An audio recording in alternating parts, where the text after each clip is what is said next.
Hey, watching a rival sports team, seeing a car get pulled over after cutting you off, a controversial figure getting fact checked in real time. Why do we feel satisfied when others fail? This is We the Villain, where we explore assumptions we rarely question. Today's topic is on the pleasure of seeing others fail.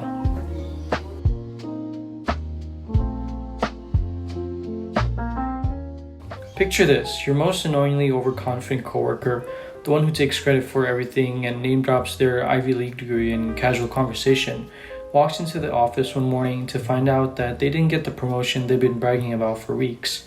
You don't say anything, you don't do anything, but somewhere in your chest, there's a small, warm flicker of satisfaction. You feel a little guilty about it almost immediately, but it was there and it was real. That feeling has a name: Schadenfreude. The word is German, built from two parts: Schaden, meaning harm or damage, and Freude, meaning joy. Translated literally, it means harm, joy, the pleasure we take in someone else's misfortune. Schadenfreude makes people uncomfortable precisely because it sits at an awkward intersection. On one hand, many have treated it as a character flaw, evidence that something is off in a person's moral makeup. On the other, some have begun warning that when Schadenfreude goes public, especially online, it can harden into something genuinely toxic and politically dangerous. But both of these framings may be missing something. This essay argues that Schadenfreude is, at its core, a normal and deeply human emotion, one that deserves more honest, nuanced treatment rather than reflexive moral condemnation.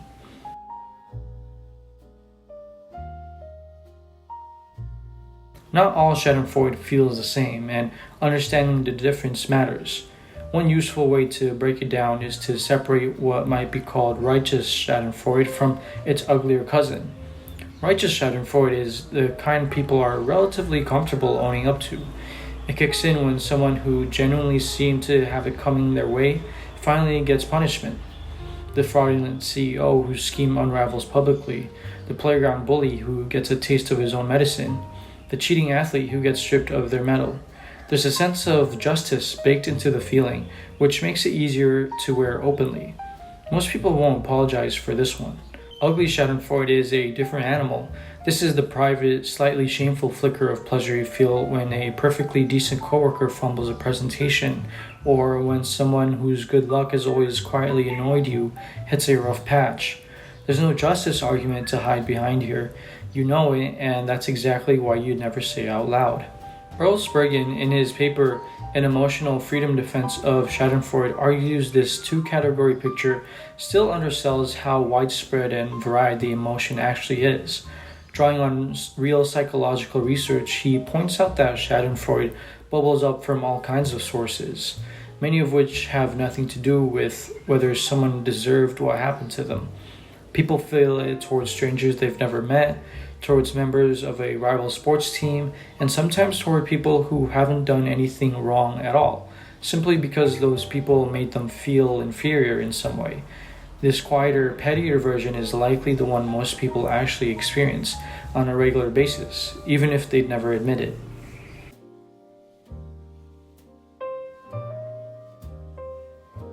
The virtue ethics case against Schadenfreude is the most coherent and serious attack on the emotion available, and it deserves a genuine answer rather than a dismissal.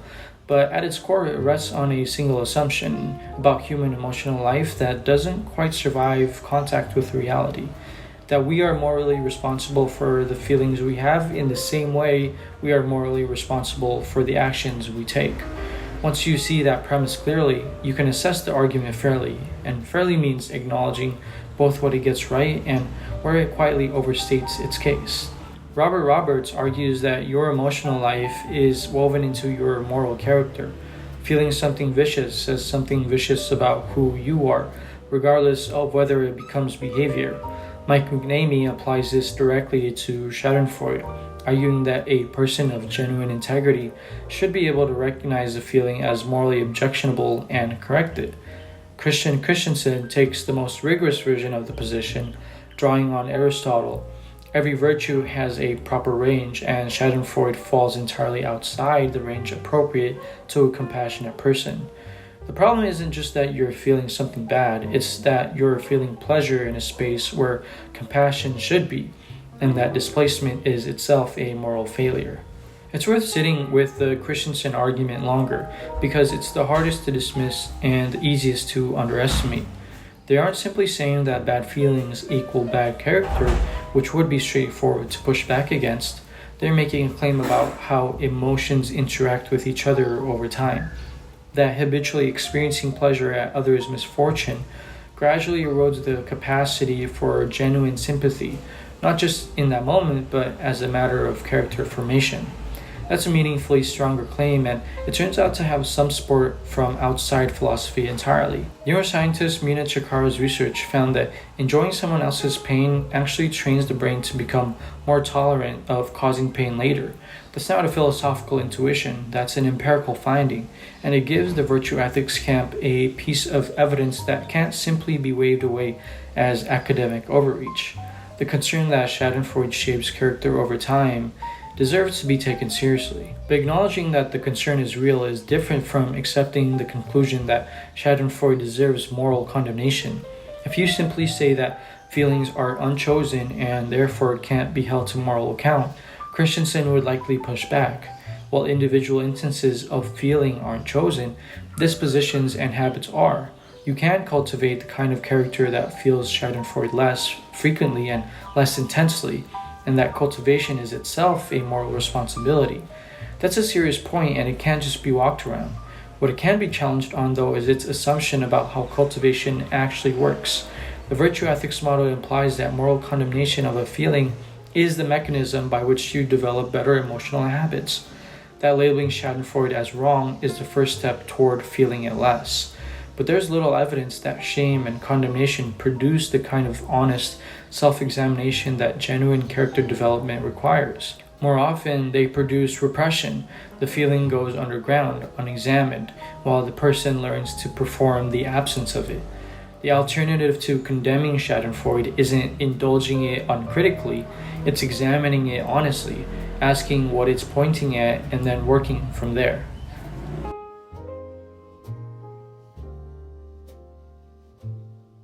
Given how uncomfortable the virtue ethics critique make people feel, it's no surprise that some philosophers have tried to rehabilitate Schadenfreude rather than condemn it outright. The most popular attempt is what's sometimes called the just deserts defense, and on the surface, it's an appealing argument, but it ultimately creates as many problems as it solves. The philosophers Aaron Ben-Zeev and John Portman both argued that Schadenfreude is morally acceptable when it's grounded in a genuine sense of justice. The idea is that you're not really taking pleasure in someone else's pain, you're taking pleasure in the fact that the universe or karma or the legal system finally caught up with someone who had it coming. Think of a corrupt politician who gets indicted, or a serial cheater in a relationship who ends up alone. Under this view, the person experiencing Schadenfreude isn't being cruel, they're essentially rooting for fairness. And rooting for fairness, the argument goes, is nothing to be ashamed of. It maps onto how most people prefer to narrate their own Schadenfreude to themselves, as a reasonable response to injustice rather than a enjoyment of suffering. If the just deserts argument were correct, if Schadenfreude in response to genuine wrongdoing were simply the emotional equivalent of approving of justice, then people shouldn't feel embarrassed about it at all. But they do, almost universally. People feel at least a little sheepish about their Schadenfreude, even in cases where they're fully convinced the other person deserved what happened. Ben-Zeev and Portman would have to explain that embarrassment away as a mistake, a kind of misplaced guilt. Spurgeon finds this unconvincing. When a reaction is that consistent and that widespread, it's more likely telling us something true than something mistaken. Mike McNamee adds one more layer of complexity. He points out that the genuinely appropriate emotional response to justice served isn't pleasure. It's something quieter, more like a calm satisfaction. Pleasure is a stronger, more self-involved feeling. The fact that Schadenfreude feels as good as it does, McNamee suggests, is itself evidence that something beyond justice is driving it. Taken together, these criticisms are damning. The just deserts defense doesn't really defend Schadenfreude as it exists, it defends a tidied up, morally convenient version of it. And honestly, that tidying up process is itself a little suspicious. When people reach for a justice narrative to explain their Schadenfreude, it's worth asking whether the justice came first or whether the pleasure did and the justification followed. In most cases, the honest answer is probably the latter.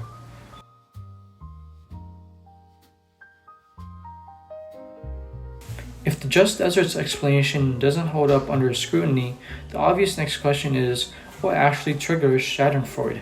The research Spurgeon draws on gives several answers: envy, status anxiety, group rivalry, wounded pride. But what's striking when you look at these causes together rather than one at a time is how much they share a common root. Every single one of them is fundamentally about self comparison. Not justice, not fairness, not moral judgment, just a deeply human habit of measuring yourself against other people and feeling the gap. Envy is the most direct expression of this. It's what happens when you look at someone else and feel lesser by comparison.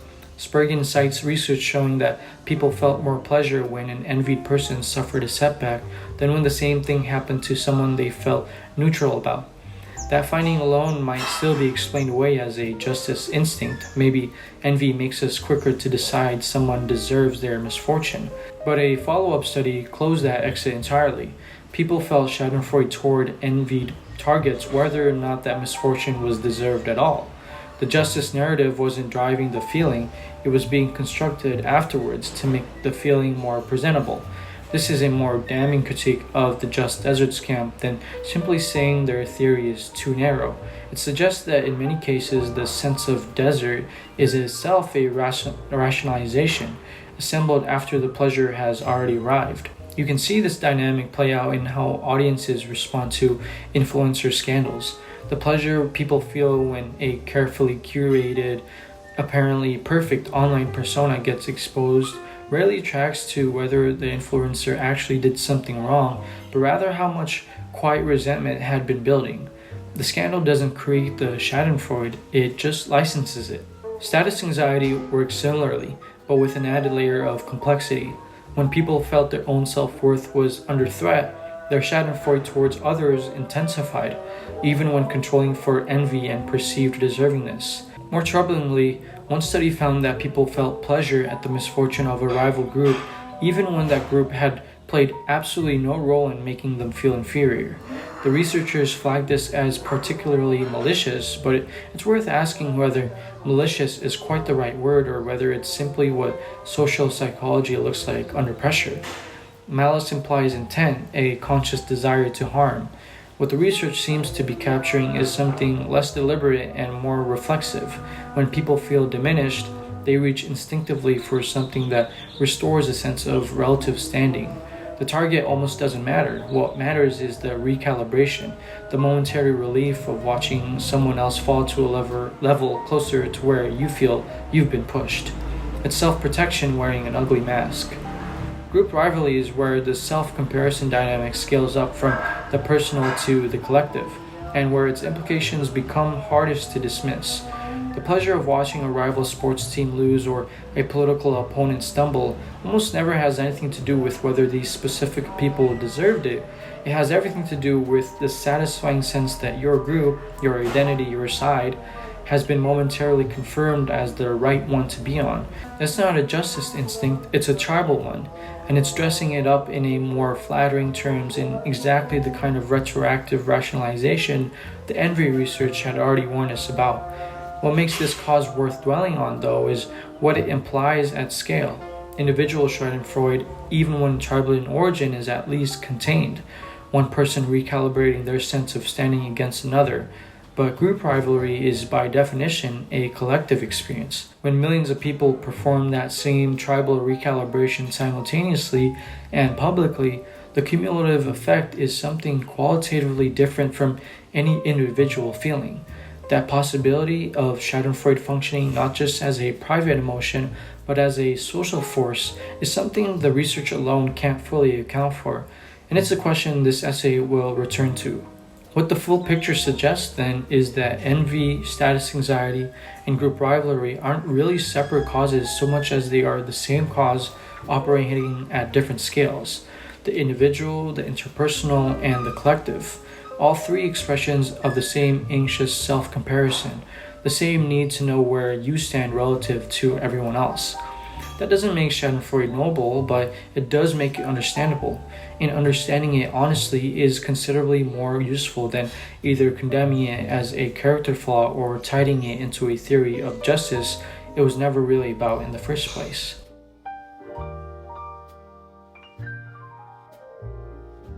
Having established what Schadenfreude actually is, where it comes from, and why the existing defenses of it fall short, Spurgeon builds his own case from the ground up. It's the most original part of his argument and in many ways the most persuasive, though not without its own complications. The core claim is straightforward. Schadenfreude is morally permissible unless it leads directly to a harmful act. Feeling it privately, even for petty or embarrassing reasons, is not a moral problem in itself. The line gets crossed only when the emotion becomes a link in a chain that ends in actual harm to another person. Until that happens, the feeling belongs to you, and moral condemnation of it is not just unhelpful, it's an overreach. The principle behind this is rooted in a broadly liberal view of personal freedom. Most people accept, at least in theory, that individuals have the right to make their own choices about their own lives, provided those choices don't hurt others. Spurgeon extends that principle inward to emotional life. Just as you have the freedom to live as you choose, you have the freedom to feel what you feel privately, without that inner experience being subject to moral policing. This might sound obvious, but it has interesting implications. Spurgeon points out that moral condemnation isn't a neutral act. It creates genuine social and psychological pressure that constrains behavior. When society labels a feeling as morally wrong, most people don't simply shrug it off. They internalize it, and that internalization has costs. The most interesting point of Spurgeon's argument is his comparison of Schadenfreude to private fantasies. An employee who spends a commute fantasizing about their insufferable boss getting fired doesn't actually want their boss fired, or at least the fantasy itself causes no harm and reveals no firm intention. Yet private mental states like these carry real informational value. They point at something: unresolved frustration, unmet needs, a situation worth examining more honestly. If the fantasy is immediately branded as morally corrupt, the natural response is repression rather than reflection. The same logic applies to Schadenfreude. When you notice pleasure at someone else's misfortune, that feeling is likely pointing at something real, a rivalry you care about more than you realized, a resentment you haven't fully processed, or an area of your life where you feel chronically outmatched. You can only work out which one it is if you're free to sit with the feeling rather than immediately bury it in shame. Philosopher Martha Nussbaum lends important support here. She argued that the Aristotelian demand for emotional perfection, feeling exactly the right thing in exactly the right amount at exactly the right moment, is not just unrealistic but actively harmful. Holding people to a standard no human being can consistently meet doesn't produce virtue. It produces anxiety, dishonesty, and a kind of performative emotional correctness that has nothing to do with genuine moral growth. Spurgeon also makes a consistency argument that's hard to dismiss. We don't morally condemn anger, even when it's fierce and consuming. We don't morally condemn hatred, even when it's directed at a specific person, provided it hasn't produced a harmful behavior. Both emotions can be uncomfortable, disproportionate, and unflattering, and yet we generally treat them as understandable parts of the human experience, rather than character indictments. Schadenfreude deserves the same treatment. Singling it out for special moral condemnation while giving anger and hatred a pass isn't a principal distinction, it's an inconsistency. That said, the emotional freedom argument does have a limit worth acknowledging. Freedom-based reasoning works most cleanly when the private feeling stays genuinely private. In practice, the boundary between feeling something and expressing it, especially in an age of social media and instant reaction, is thinner than Spurgeon's framework sometimes assumes.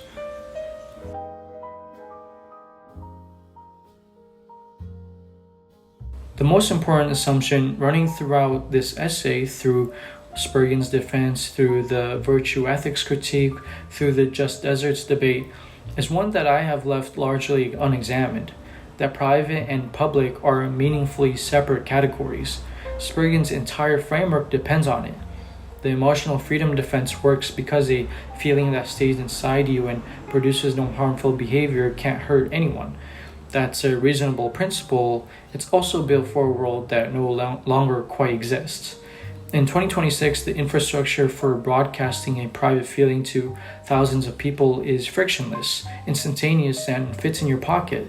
That's not a minor contextual detail.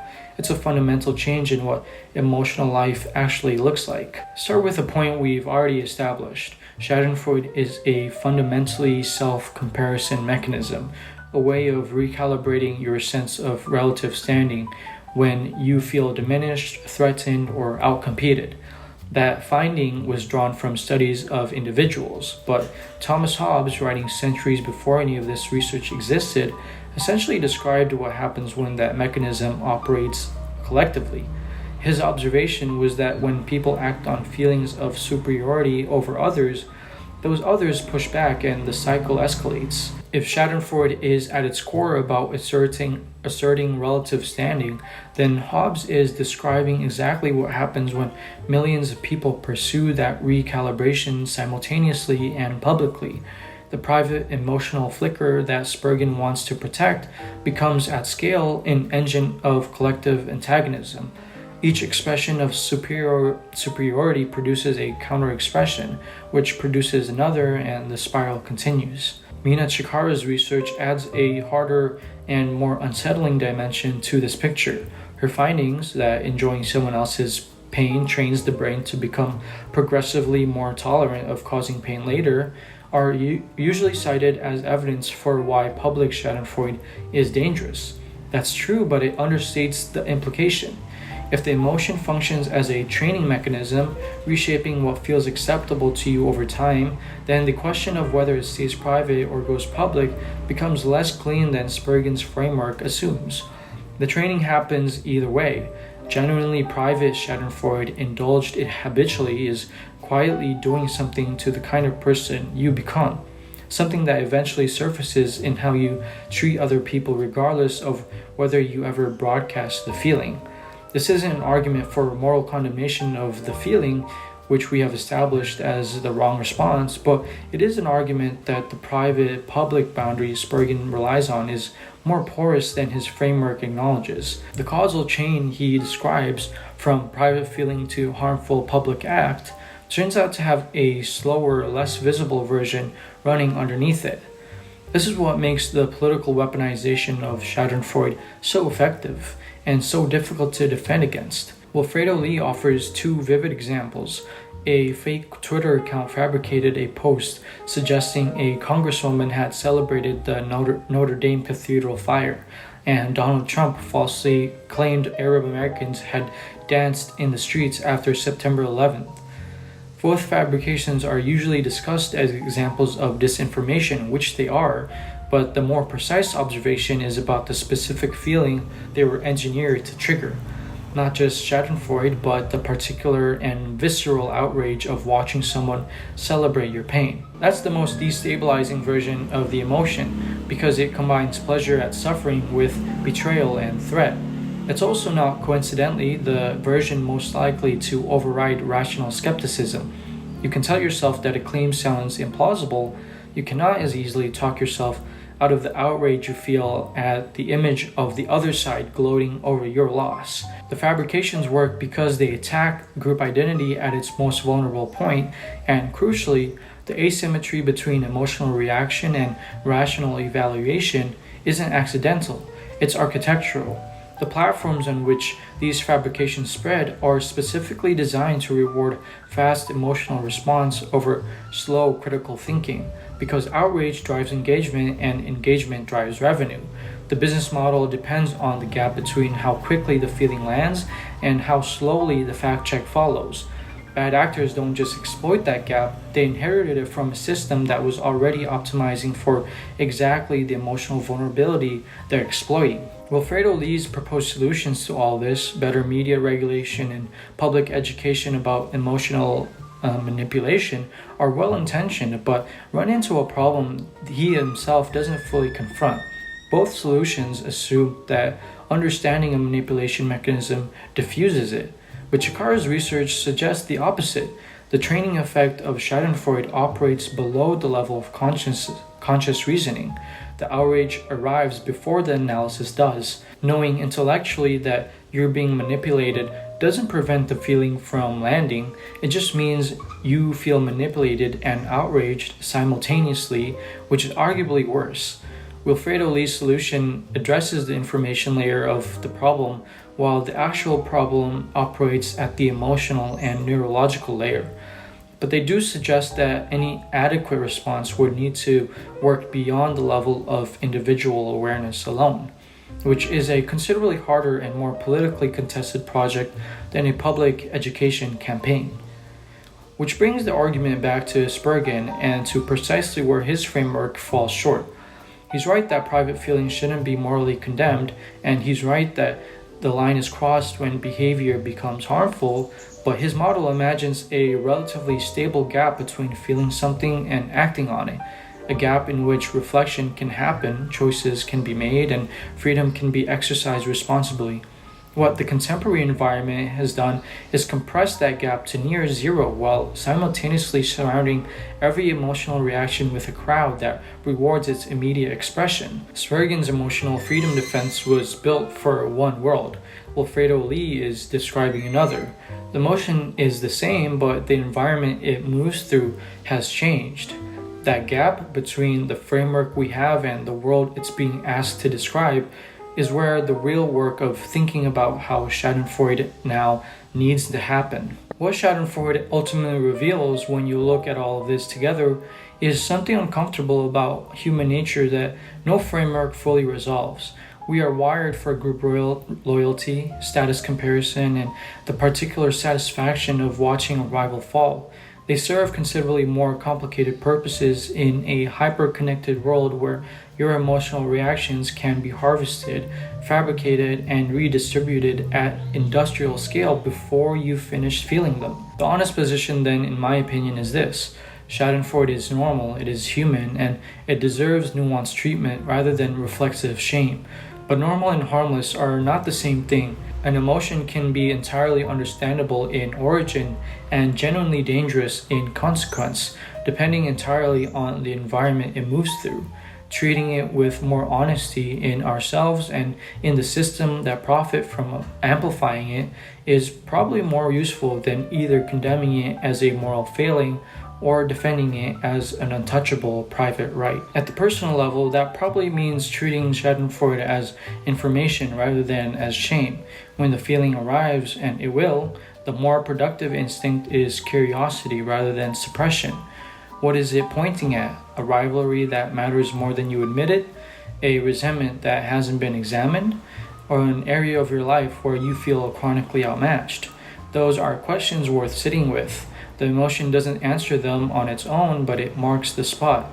A person who can do that, who can notice the feeling without either broadcasting it or burying it, is doing something more genuinely difficult than either condemning it or defending it. At the social level, the challenge is harder and less tractable because it requires confronting not just how people feel, but what the systems surrounding those feelings are designed to do. Schadenfreude has always been part of human social life. What's new is that the infrastructure of contemporary public life is specifically optimized to find it, amplify it, and profit from it, faster than reflection can intervene, at a scale no individual emotional response was ever built to survive. That's not a problem that awareness campaigns or individual power can fully address.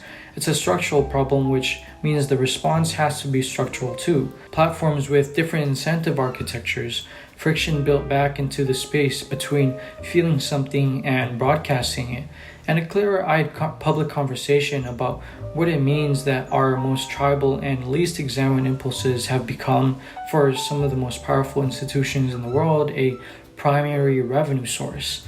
The emotion itself is very old and very human.